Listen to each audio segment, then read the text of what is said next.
Assalamu alaikum, good evening ladies and gentlemen, and welcome to our program Global Economy here on KSA2. A new episode that will tackle a very important topic. This is your host Ahmed Al-Tahini, welcoming you to a new episode of this program. I hope that you will enjoy watching our program. Tonight we're going to talk about the change that has taken place recently here in our economy or in our society, and that is focusing on a certain business or a certain type of shops, the lingerie shops, and encouraging women to work exclusively there in lingerie shops. And also we will talk about Saudi businesswomen, Saudi working women. We'll talk about all the issues and the topics surrounding this particular area. Very interesting developments have taken place in the last few years as far as women working and contributing to the economy.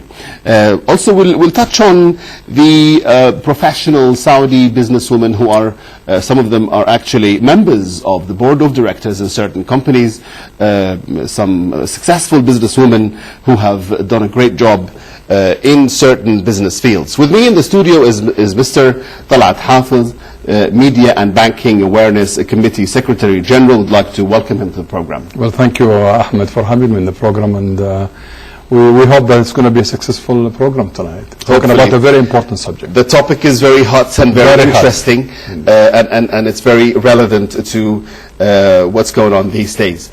Mr. طلعت, tell us generally about the development. Take us to some historic background on women working in Saudi Arabia. Let's first of all agree on certain standards. Women contribute, women is 50%, almost 50%, 49.1% of the total structure, if you will, of the Saudi society. We're talking about 18 million, plus we're talking about 9.6 almost million women, which is again 50%. This is one.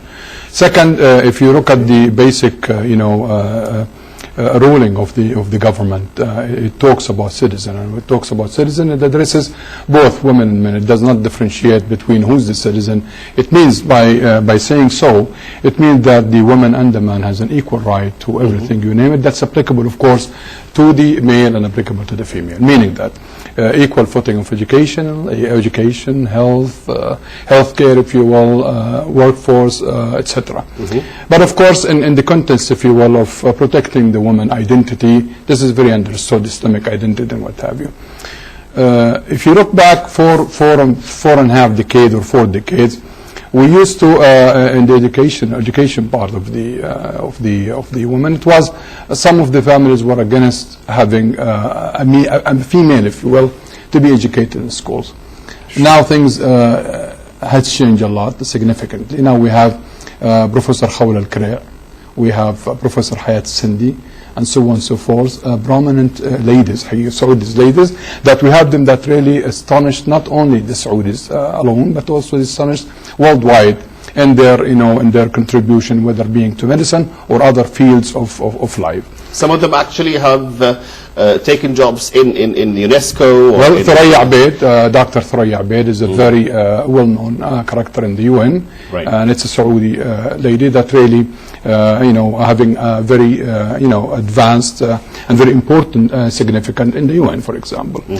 Until recently, we had like 84% of our female workforce are involved in the educational or education side, if you will, of the kingdom. About 13 to 14% in the healthcare system. But 84% and 30 point something or 14%, while the other the other sectors of the economy is being almost abandoned. They were not really engaged or involved in that regard in females to be participant. While they are very much applicable, like what you just have mentioned, the cosmetic part and the lingerie part. This is very applicable to private, I think, and it's much better to be seen a woman selling to a woman rather than a man selling to a woman, or vice versa in that regard. So I think when you go back to the, the decree, if you will, or to the law 120, I think that's have paved the way to give more involvement and more emphasis to females, if you will, in the labor force. As you mentioned, this is a very sensitive area for females, whether being the lingerie or in that regard, the cosmetic. So I think having women in that context, I think that will help to overall, in fact, fight or battle the unemployment rate, which indeed today it's very high. We're talking about 29.6 or 28.9%, which is 3 times what's the unemployment rate in the male section. So of course, definitely we cannot live for long for 28%, while universities every year, whatever, 150 or so, they have been graduated from the female side. They don't find jobs. They graduated with an excellent degrees, you name it, whether being law degree or medical degree or management or economics or accountant or whatever. So definitely they need to be definitely absorbed and to be employed in a certain sector of the economy. Excellent. I have a number of interesting reports in front of me. I'll start with this that was published in January 1st, 2012, or published actually, on January 1st. And it talks about over 28,000 Saudi women who have come forward to take up jobs at shops selling lingerie and women's accessories throughout the kingdom, according to a senior official at the Ministry of Labor. Indeed. Now, that is a big number. 28,000 is definitely a huge number, and according to Fahad al-Thaqafi, Assistant Under Secretary for Development, Assistant Under Secretary for Development at the Ministry, he said that these women would replace salesmen at 7,353 lingerie and ladies' makeup shops across the kingdom. The Ministry has set Wednesday, January 4th, as the deadline to implement its directive to replace salesmen with Saudi saleswomen at these shops. That's according to Al-Iqtisadiyya Business Daily. Now, this is very interesting. How is it going? Has it been implemented according to plan? Well, I think it's, I'm monitoring really what's happening, and I think it is very successful so far. Bearing in mind, we just started, a couple of weeks back. The intention, of course, we're talking about roughly between 7,500 or so stores who are really involved in lingerie and also in cosmetic. And that will employ, as you just mentioned rightly so, probably around 39,000 or so female. Of course, it says 28,000. 28,000. But the more challenging and the more optimistic view, if we manage to employ females in a larger scale, if you will, not only cosmetic, not only lingerie, but also in other sort of functions in the retail business. That number could easily jump within, say, 5 to 10 years from today to 400,000 female to be employed in the market. If we take it all in all, and deploy all the female and related female businesses. Don't forget that a lot of the Ministry of Labor has really worked very hard to open up more and more for certain jobs that really fit and suit more the female, except sort of like 24 kind of jobs that they're not really applicable because they're hardship kind of jobs are not applicable for female. So today we're talking about 20,000 in due course, and I don't know, 2 years, 3 years from today, until things really implemented fully. But again, if you want to enlarge the piece of cake on the retail business, I think easily that number could reach in a couple of years, 5 to 10 years, multifold or the figure that we're talking about today. So I think it's successful. Now the interesting part of it, I do understand that some of the merchants, they were a little bit hesitant at the beginning to apply or deploy or agree, if you will, or comply with such directive. But now these merchants, they came back and supporting the whole process because they found there is an increase, an increment to their annual sale or to the monthly sales, to the daily sales, simply because now the woman or the lady finds a very suitable environment to buy and sell very sensitive, as I mentioned, very sensitive sort of goods or services that's only applicable to a lady. And only a lady could understand the lady. Exactly. I mean, imagine you or me selling cosmetic to a lady or to a female. I don't understand very much in cosmetic. Exactly. But I think when a female addresses a female needs and demands, I think this is more justifiable. Absolutely. I think logical. Yeah. It's only logical that a lady sells to a lady Indeed, cosmetics and accessories. Indeed. And it has been said that since the application or since the deploy or the implementing such directive, if you will, the sales of the cosmetic and lingerie, they have jumped up about 6 to 8 to 10% in volume wise. So this is really has encouraged others who were reluctant to begin with now to reconsider really seriously to start employing female in such functions. Excellent. Now the stereotype, the concept outside the kingdom, in certain countries, in the West or other countries, Saudi women are perceived as isolated from the world of business.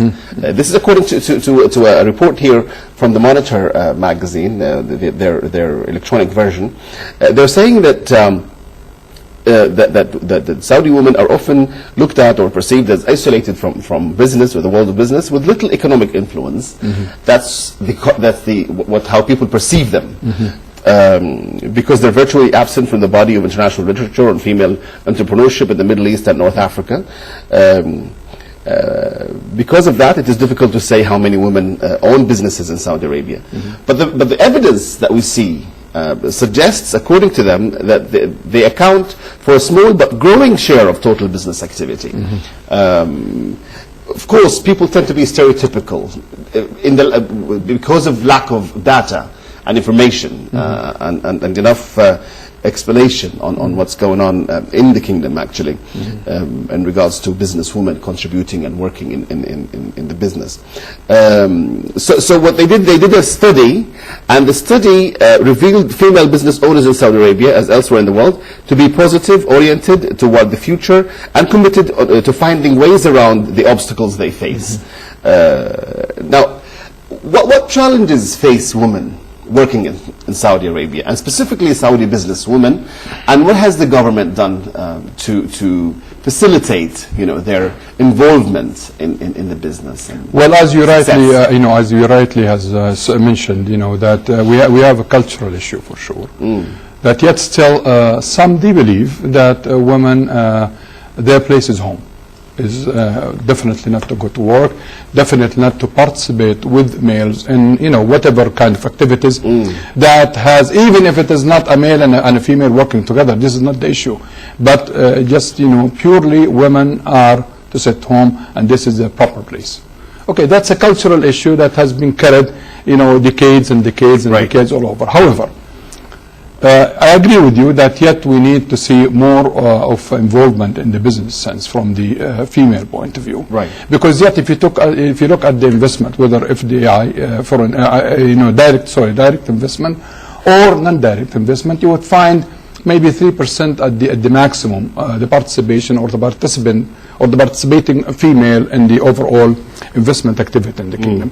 Even if you look at the commercial registration, we're talking about today, 801 million CR or commercial registration. I would believe not even more than 10 to 15% out of the total registration or commercial registration belong to female. And probably so, this 18-20%, it's a female as a front. Because it's owned by her husband or by her brother, whatever, for some reasons. Or male relative. Or male relative, for some reason he cannot be, owning that CR. Right. But again, things are really progressing now. As you rightly so has mentioned, we have a couple of excellent ladies. They're member of the Chamber of Commerce. We have a very classical example in Jeddah, where you have 3 or 4 females. Are member of the Dr. Aisha Natto, others a member of that, that Chamber of Commerce, active members. Yeah. We have in the Eastern Province too. We have a couple of good ladies are member of the Eastern Province Chamber of Commerce board. We hope to see it rolling to other Chamber of Commerce around the kingdom. custodian of the Holy Mosque recent announcement that the Saudi female will be engaged in the upcoming Majlis al-Shura or the Shura Council. Again, that's a step forward in my opinion, and a big step forward to have our ladies in sort of a parliament, if you like, set up, which is the Majlis al-Shura equivalent to the again to the ministry. While observing the conservative nature of the community, municipality councils, and respecting the municipality councils, and also have the voting power. Yes. I think this is a step forward. But if you want me to be very frank with you, the way that the foreigners, the stereotype, again I go back to the stereotype, because women, she's not driving, this is an issue for them. Women in Saudi, they're not advanced because they don't drive a car. You know, that like if she drives a car, she is now there. Modernized and civilized. She is the 21st century. All the rights. And this is not true. This is not true. You know, I believe for women to drive, I believe there are certain more important things to be addressed and to be tackled, to pave the way before the driving. And the driving issue, it's a kind of controversial issue because it's a cultural issue rather than being related to religion or religion. Eventually it will happen when the community or when the Saudi society is ready to digest the idea and live with it, and cope with it. I'm sure if you look at the traffic jam today we're living in, whether being in the major city, whether being in Riyadh and Jeddah, I like to be driven and you like to be driven.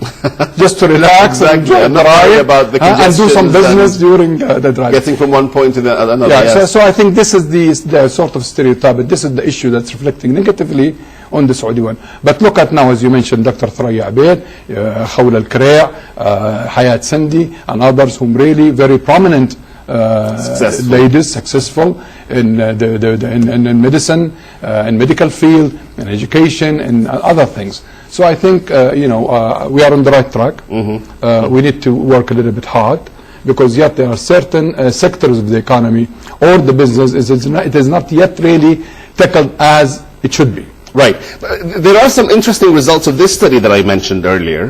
They say that the results include that there are three main challenges to businesswomen's aspirations and to the future growth of female-led Saudi businesses. Gender-specific obstacles in the regulatory environment, limited access to and use of formal capital and financing mechanisms, and the need for increased integration of sophisticated marketing and technology tools into business operations. Very interesting points, I think. Yes and no. You know, maybe we're talking about what you know, probably 5-10 years back. Yes, I would tend to agree 100% of what you have been. This was in 2008, 2010. Yeah. So again, but that's an opinion that I should respect, of course. But if you look now to the government, you know, I think the government has did a lot, have did a lot, in fact, for ladies, and as you mentioned rightly, so to pave the way for them to be engaged more and more into the economy and more into the business. If you look to the power of attorney, for example, until recently, female businesswomen, they cannot do much without having what do you call and a power of attorney and wakil shar'i and so on. So now they can do without wakil shar'i, unless the business dictate to be mingled with males. That's a different issue, and that wakil shar'i or the what do you want to either call it, the empowered or the guard, whatever, only deals in the aspect where there is a male interaction. Otherwise, she can pursue her business totally by herself when it's a female to female business. Right. So now, but if it's a purely female business, purely dealing with female, she doesn't need anybody to be interfere. So I think this is a step forward. If you look at now to the commercial registration, if you look now to the direct investment, I think it's getting more and more. Now the obstacle that's been mentioned, that women they cannot access banks, they cannot access you know, finance from that. This is totally not true, because we have very, very successful businesswomen whom they have their own companies. They run their own companies, and they very much welcomed and financed by Saudi banks. And Saudi banks have highly professional, in fact, we have well-equipped and well-prepared ladies branches. We have like 20% of the total branch network. Now we're talking about more than 1,600 branches. Around 20% or so is dedicated for women branches, equipped, of course, with all the facilities and professional bankers, female bankers, working in these branches. Right. I don't think we are opening this branch for nothing. We're opening this branch for females, and we're making money out of it. And definitely there's a lot of dealing going on between the bank and the ladies, the businesswomen, and even regular women who are not into business. Yes. The socio-economic dynamics and practices are quite interesting to talk about. Indeed. But let's watch this report together, ladies and gentlemen, and we will continue our discussion.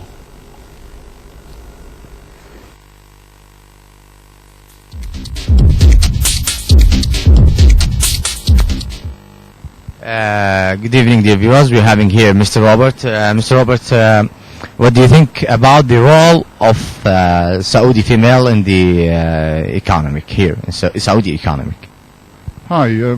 Yes, I've been working here for almost a year now, and very rarely do I see any ladies in the female economy here. Mainly I'm working in construction in the King Abdullah Financial District. As I say, very rarely do we see any ladies in the construction business. Still, they are not participating in a big major role in the economy. You see that, huh? In the area of work which I'm involved in, which is construction, project management, we see virtually zero ladies in our business. Okay. Other than that, do you see any female working in maybe financial business, marketing, HR, any other field of economic? Do you see any female participating from your point of view? Are we talking about expat ladies here? Or, yes, one or two here and there. I saw a nurse the other day that I met socially, and that was very nice. But that's very rare, I have to say. In almost a year, probably only a handful of ladies have I seen working here in Riyadh. Thanks, Mr. Robert. Thank you. No problem. Thank you very much. Good evening, dear viewers. We're having here Mr. Ahmed. Mr. Ahmed, we're going to ask you about the role of the female in the Saudi economy. How do you see it? Okay. In fact, in the last 10 years, you can see a strong role of the woman in the industry of Saudi Arabia. For example, in the companies, you can find some ladies working in the special departments like HR. You can find nowadays women in the HR department. And in the market, when you go in the market, malls, factories, there's some department especially for women. So you can, especially the Saudi culture, they are sometimes closed for the women. For some type of industry or some types of business, it's good or better to be women handle all of this business. So in this side, some family here maybe feel safe to send her wife, her daughter, her family, ladies, to this economy or to these factories because they know that there is a woman inside, then that she can help the woman or her wife or his daughter. That's it. So, what about the now malls? Markets and malls, stores. Those specialized in women or materials for women. They are gonna be female only working there. Do you recommend this decision? In fact, it's recommended and not recommended. It's depends of the type of the business. For example, for a woman clothes or something like that, it's better to be a woman inside. But for different thing like food or something like this, it's not a good idea to be. Yes, for some. Exactly. Yes, exactly. Yeah, it's a good idea. Yeah. Well, thanks, Mr. Ahmed. Thank you. You are welcome. Most welcome.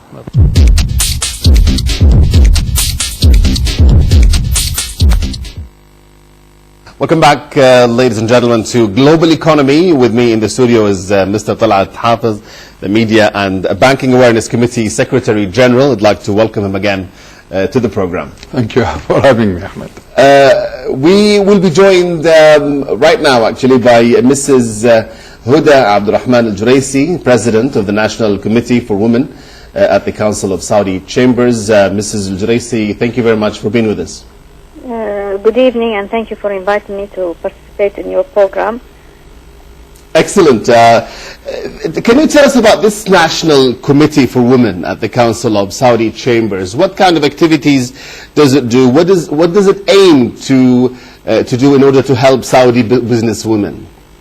Well, this committee is concerned of finding the best ways to open and widen the workforce in the kingdom, at the same time to help businesswomen in resolving their problems or whatever obstacles they can face.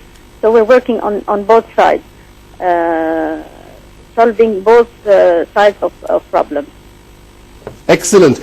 In your opinion, how much have we achieved in order to facilitate, doing business for Saudi women?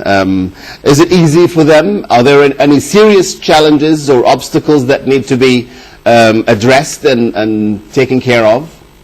Well, with the latest decrees and decisions that have been issued by the government, we have been able to better work with the ministers, especially the Minister of Labor and Minister of Commerce. We have worked with them for now one year, trying to inform them about the obstacles that women are facing, and at the same time looking at both sides. It helped them to find the best solutions, like whatever the workforce in the side of women, problems they can face, like work hours, transportation, how we can find solutions in part-time jobs, also in telework jobs. And now we're working on a way of working on the industry, how we can find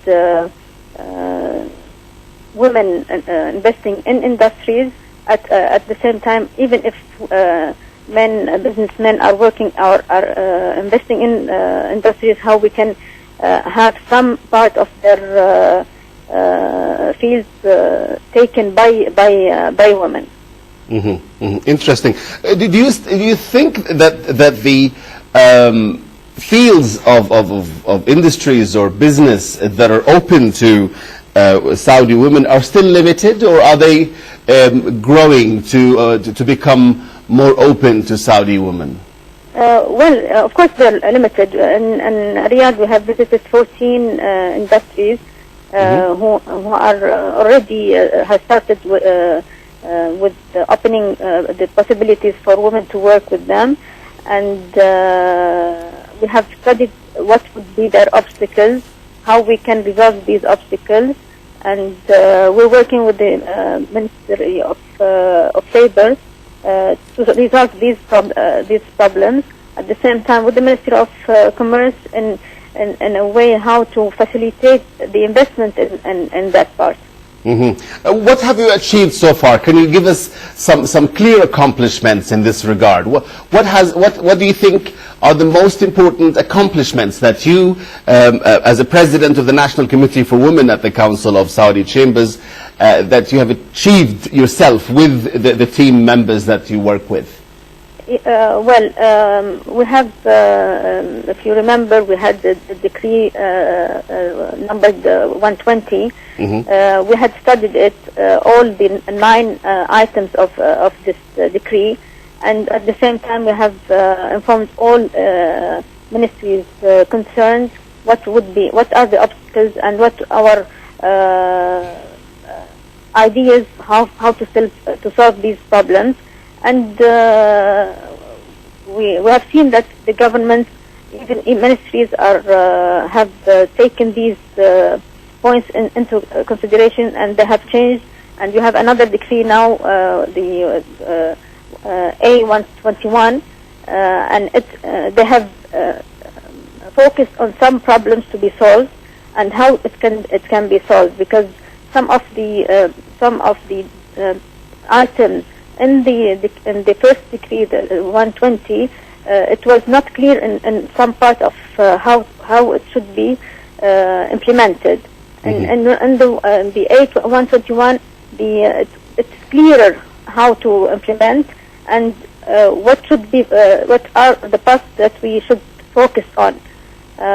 So these things that help us in informing the ministers that we're talking about both sides, the working force, women working force, and the businesswomen who would be investing, and how we can manage to make them have the courage to start to invest with the monies that we have and the amount that the liquidity we have in the banks. Do you focus on businesswomen specifically who aim to have their own projects and their own businesses, be it small or medium or large businesses, or do you include every woman, all the women who would like to work and be professional in their lives? Every woman, because we're working on all kinds of work that they can start with, either through telework, part-time. Also, if they would be entrepreneurs who would start a new business, and also businesses who are already established, how we can widen their investments in having other activities in their investments. So we're working on all fields.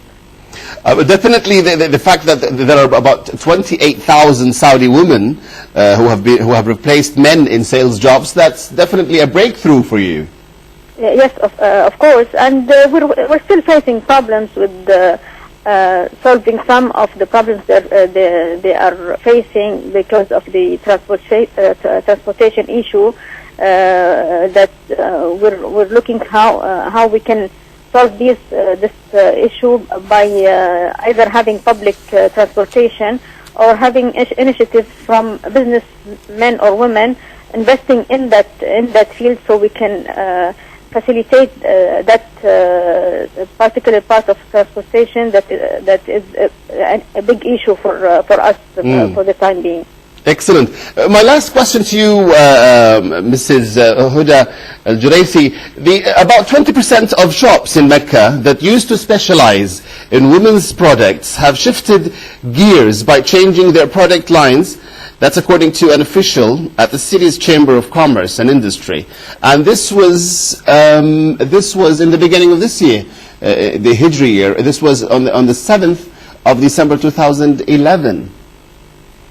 So is this a troubling thing to you, that some shops have actually shifted to male related products? Why are they doing that? Is there lack of professional business or working Saudi women in the market? What do we need to do about that? Yeah, of course. If we're talking about the women workforce, we don't have enough experienced women working to be able to take these jobs.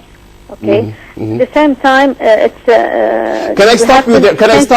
Can I stop you there? Okay.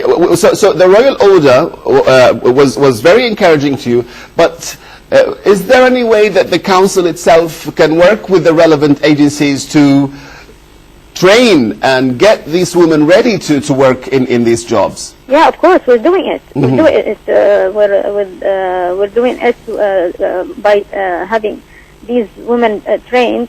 But Excellent. Sometimes, business men or women, they think that it's better to try something else, to go to something else. Those are, I think, the business men who are not patient enough to wait to have the experienced one, or to have women get the experience through them.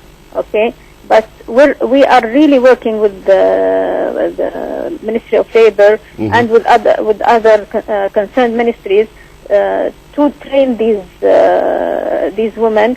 And I'm sure in a couple of years we will have the workforce, especially in the private sector, changed completely. So the needs are quite big, the aspirations are very high, And the reality, suggests and clearly says that we don't have enough fully equipped and well-trained working women. This is definitely an investment opportunity for women to invest in training, future working women. Of course. And I am, as a businesswoman, I'm investing in training. And this is what I have seen, that training is a big opportunity for investment. But at the same time, we have to work on something that Mr. Hafiz talked about, the culture issue. That because sometimes we try to find these jobs for women, and their parents stop them from taking these jobs because of the culture issue. Excellent. Well, thank you very much, Mrs. Huda Abdurrahman Al-Juraisi, President of the National Committee for Women at the Council of Saudi Chambers. Thank you very much. Thank you for being with us. Interesting points raised by Mrs. Al-Juraisi. I think it is good that they're working on the training part and preparation and equipping Saudi women to take up jobs that are maybe quite new to them. Do we have enough institutions or institutes that can prepare them? Who's doing that? How many do we need? I mean, 28,000, this is a huge number. Indeed. And the coming numbers will be even maybe bigger because you will have more vacant jobs if you ban men or stop men from working in these areas. What is your comment on this? Yeah, but Ministry of Labour, before they started this female lingerie, or in that regard the cosmetic, they engage some of the males who they will be targeted to work in such industry into training, sort of a training. Yes, maybe the training is not too long, maybe it takes a 3-day or a 1 week or 2 weeks training, but again, don't forget the OJT, the on-job training also is an equal important. But again, I do agree, and I do 100% agree with Ms. Huda that we need some certain skills. Selling skills is not an easy job. Definitely. How to sell, how to market, how to entertain your customers, whether before the sale transaction or after sale transaction. But again, everything, a startup is a very difficult, to start business, to start anything in life is a bit difficult. But along the way, I think this thing will be, taken care of. And I think also, by the time that we, mature enough, if you will, in that particular segment, look at the banks. I'm not, because I'm a banker. You can look at a female banker, maybe 15 years back, and look to the same female banker today. I mean, you can see the advancement. Much more sophisticated, professional, and able to do the job. Not in branch management only, but in IT. In legal department, financial specialties, specialty, in treasury business, which is again the most difficult business that you can think of. What is the percentage of Saudi women working in banks? We have around 12% of the total universe. We have more than 3,700 female working in the sector itself. And this 3,000? 3,700, around 3,700. The total workforce around 37,000, of which 32,000 Saudis, being males and females. But again, the total percent of the female to the whole universe is around 11 to 12%. But you can see from, if you take, for example, from 2001 to 2011 to last year, the number of females working in the Saudi banks has doubled, in fact. For around 1,700, we're talking about 3,700. And it's almost 100% Saudization. We have a couple of females, expat, but the majority is female. Look at the media. Look at the media and how really our sisters has really developed. Exactly. In all aspects of the media, if you will, whether being newspaper in that regard, whether being TV stations, whether being electronic media, radio stations. So, I can see the progress. So they've been in the media for a long time. A long time, way back. I've contributed a great deal since the start of the Saudi TV, Exactly. More than 30 years now. You see, some jobs, they lend themselves to the Saudi culture. Yes. It's easy for us to employ women in them. Yes. Teaching, Yes. maybe media, Yes. and don't know, tailoring, working as tailors or working as in the cosmetics business. I mean, there are the nature of these jobs is very congruent with Yes. the Saudi culture. Yes, which is very we have an excellent medical, we have excellent doctors, female doctors, True. and we have mentioned some of the names like Professor Khawla Kareya, and we mentioned in that regard Hayat Sindhi, and so on and so forth. So I don't believe there is very much different between the intelligence, level of intelligence, if you will, between the brain, the thought process between males and females. And I believe in certain, as you rightly so mentioned, in certain functions, I think a female is much better than a male. much Especially more in successful. Yes. successful in sort of type of work, very detailed. It requires patient. We're not patient males. I do understand. I do appreciate that.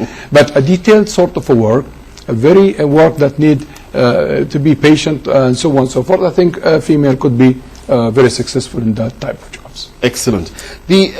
What are the economic and social gains of encouraging or changing the male jobs into female jobs, especially in the cosmetics business? We go back to the formula. I just mentioned at the beginning of the program, the composed of 50% of the total society of the Saudis. So by default, and they go to an excellent universities, they're well trained. So we cannot just give them all of that education and then ask them to sit home. Now, I do appreciate some of them, they need to sit home, but that's a different story. Right. But if a working woman, she's eligible and she wants to work and she can balance between her work and her home, I mean, that's her own decision. We cannot dictate, our decision, over their decision. Or she could work from home. Or from work from home. I mean, there are certain services. I mean, a woman who's a highly qualified translator. Yes. She can translate do it from home. Yeah, and yeah. send her work Yes. to her clients from home. Yeah. And a highly skilled Yeah. graphics designer, Yeah. for example, she can do all the designs on the computer Or a from cook. home and send She them. can cook sometimes. Or a cook. As a business. Exactly. Huh? And Sweets there are clear examples Yes. now, and we can see it, and I've seen Yes. a lot. And they have the best food, much Yes. better than many of the restaurants that we yeah. see on and the cheaper, streets. by the way, And less expensive. and quality-wise, and Definitely. cleaner, maybe. Definitely. So maybe this is, to get some over of the obstacle that Sister Huda has mentioned about is maybe, to engage more in what we call based technology or based knowledge economy. Because based knowledge economy does not require, muscles. The knowledge-based economy. economy. It requires your thinking, your thoughts. That's another thing. Sure. Distance working, as you mentioned. We need to put some sort of law or direction, whatever, to organize such working distance, for working from distance, like from home. Telesales. Yeah, telesales. Telesales are Today we have, very conducive. Indeed, the technology today, the grid, the upgrading of technology, they can work from home in a sort of technological issues. Exactly. But they require them to even come to work or even mix with men. Exactly. And then you could have IT support centers, call centers, fully Yes. occupied and operated by Saudi women. If you look at Hafiz program, I'm sure you know Hafiz. Sure. Hafiz program, they have around 600 people working for them in their different call centers, nationwide. We could deploy women in that call center. She's in a private, private place. All what she does is she entertains calls, calls from different callers who they are, inquiring about certain issues regarding Hafiz or regarding netaqat in that regard, or taqat or otherwise. And this goes very well with the culture. There's no contradiction and there's no problem there. Ladies and gentlemen, we have a report that our colleagues prepared for you. So let's watch it together.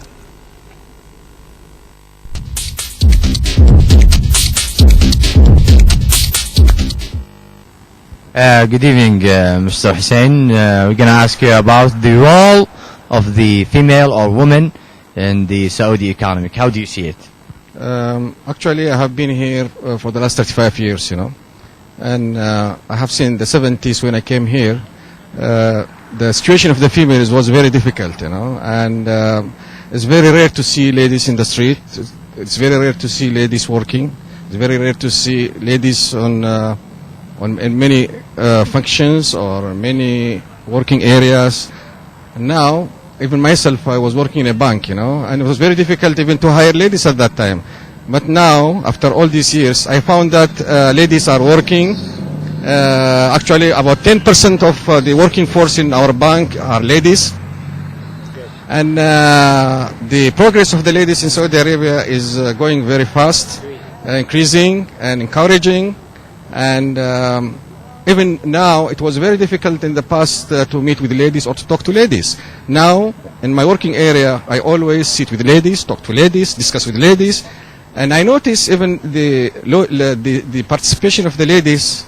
I'm sorry to say that even though I'm a man or a male, but I have seen their participation is very encouraging, very interesting, very promising. And other than that, their productivity is very high. Even the management of our organization are in the process of hiring ladies. And that's one. Secondly, I have seen ladies talking freely. In the past, it was very difficult for ladies to express their opinions and all, and that's all I can say. But I have seen a lot of progress because I have been here many years. And as you can see, I have my wife. We are walking the streets, and she's also participating, and she's working, and that's what I can say. What about the decision that malls and stores specialized for women materials, or female materials, cosmetics, makeups, clothes? There is a decision that Saudi female will work there, especially female. What do you think about this decision? Actually, this is a very good decision, but it's not sufficient. It's not sufficient because it's not just to have how many shops do we have. I have seen in the last statistic about 60% of the working force are ladies, and now even I have seen the statistic that about 60 or 70%, half is paying for 60 to 70% for the ladies, which is they are burden for the society. We have seen a lot of expats working in these areas, while the Saudi ladies can easily replace those people, and I have seen even there are some ladies materials, like clothes and many, not only that part, many parts can be replaced by the females, They are very, very, very important workforces sitting at homes, and that this is a very good idea, and it's not sufficient. The government should think to give more than this, and by that you'll see that the participation of the ladies is very high. And thank you very much. Well, thank you, Mr. Thank you very much. Thank you very much. Good evening, Mr. Arif. We're going to ask you about the role of Saudi women or the female in the Saudi economy. How do you see it? I think it is start to be productive more than before. As we can see now in the market, we can see females working the shops, yes, some hospitals, more than before. It's better now, progressing. Yes, much better. Yes. What about the new decision that the malls, stores in the malls specialized in female clothes and cosmetics and such things that related to women? How do you see this decision? I think it's much better than before to be more enforceable because our families, as you know, some stuff should work with the females only. I think it is very good.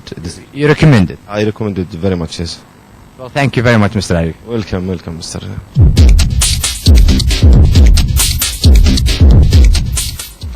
Welcome back, ladies and gentlemen. I hope you've enjoyed watching the report. We have been talking about the Saudi woman or Saudi businesswoman, and also we've been talking about replacing men with women in Saudi, in the Saudi market, especially in the cosmetics business. With me in the studio is Mr. طلعت حافظ, Media and Banking Awareness Committee Secretary General.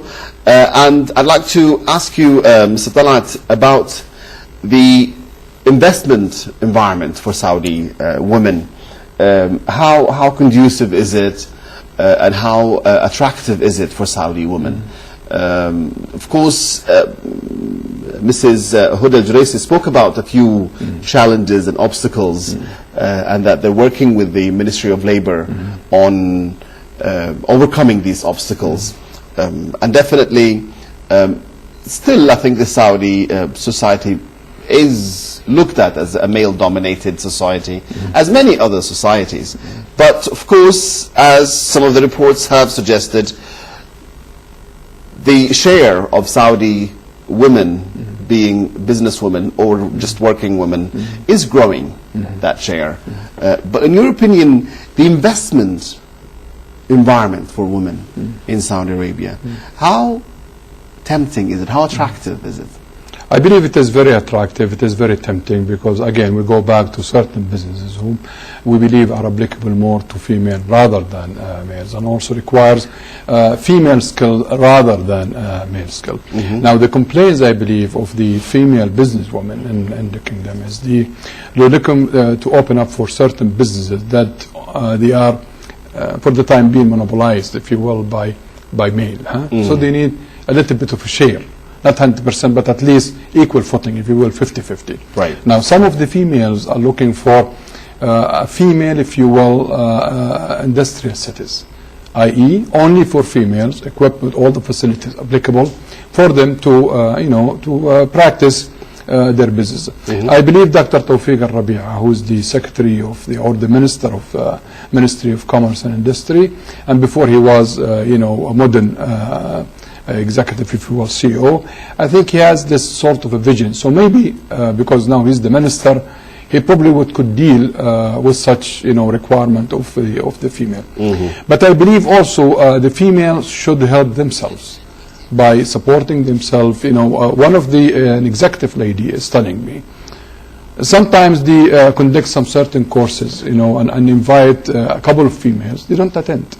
They don't attend such a very important training courses for them, how to groom them, if you will, to be a businesswoman, a future, be successful. They don't attend. They don't attend. They don't pay attention. The Chamber of Commerce sometimes, whether being in Riyadh or otherwise, or the Chamber of Commerce Council, they do some training, but they don't see the number really that's encouraging for them to continue such training. Now, this is an investment. This is a cost to each and every Chamber of Commerce. So I think females should really help themselves, like how the men or the males helping themselves to support. So I believe they need some sort of support among themselves.